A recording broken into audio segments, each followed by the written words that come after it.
Document Locator search gives you several easy ways to quickly find your documents.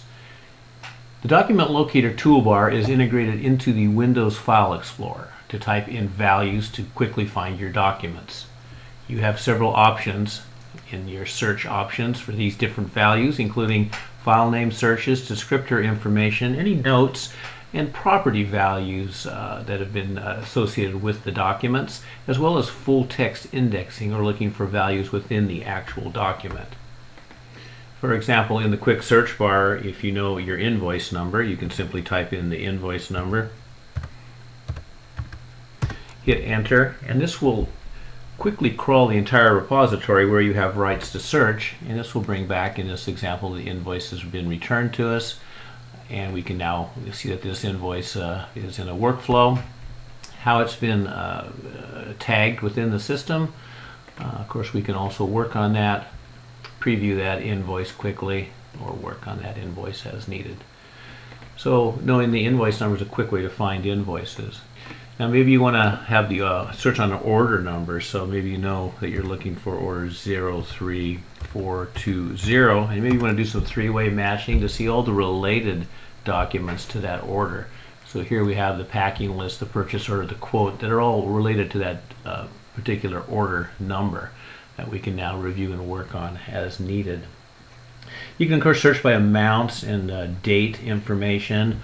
For full text searches too, you can combine these together. Maybe you want to see all the documents that have been approved for payment on all the invoices or documents, and then moreover you might want to see actually maybe if it's all the maybe it's a widget that you're looking to, you're actually looking inside of that particular document. So you see these guys have been approved for payment, and then you can see that we've actually searched for text inside of this particular document as well. That's an example of the Document Locator's quick search toolbar. Now we have the secondary search here, which is just very simple. It's a drop down, and here you might say show me all the invoices or accounting documents or purchases in the last 30 days, 30 documents. Documents that are waiting for me to approve. Here's some invoices waiting for me to approve, so I can work on these in groups or at a time and put these maybe through the approval process that I've been assigned. The third search that we have is very easy. It's one click away, but this is a very powerful search where you can build out the individual attributes of the search. For instance, you have you might say I want to see all of the PDF files, and you have some operators over here, and this actually crawls inside of the documents and looks for, again, we'll look for the widget inside. Again, some operators here. Here we'll just search for anything to do with the word widget. Now we might want to look and see how that's been profiled. So we'll put some profile values on here. These are of course up to you. And maybe in this example we want to see any invoice date. Oh, we'll say any invoice date that is greater than 4/12 or 4/2012, we'll say. So now we can run off this search, see what we have here. Oh, we might just add another criteria to the search. Maybe we wanted to add here also, we want to see the ones that have been approved for payment.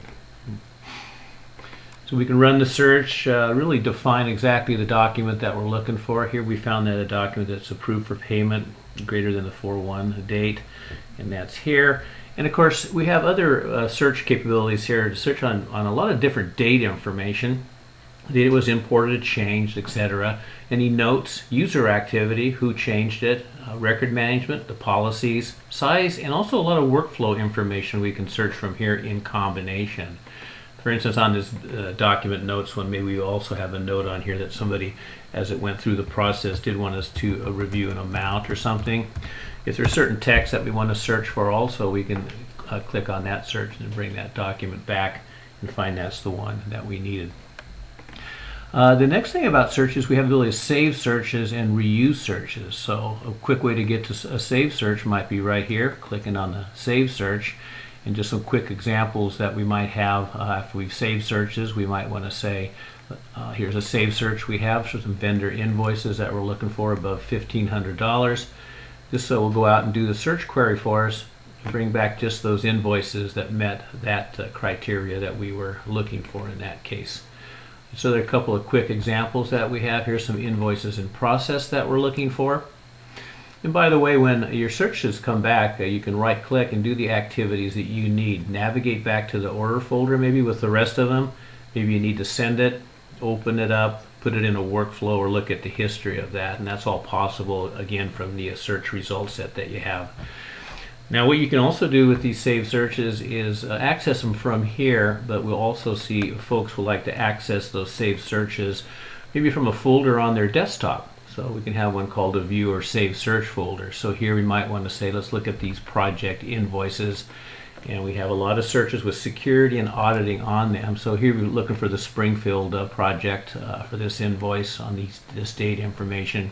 The documents returned back to us as needed.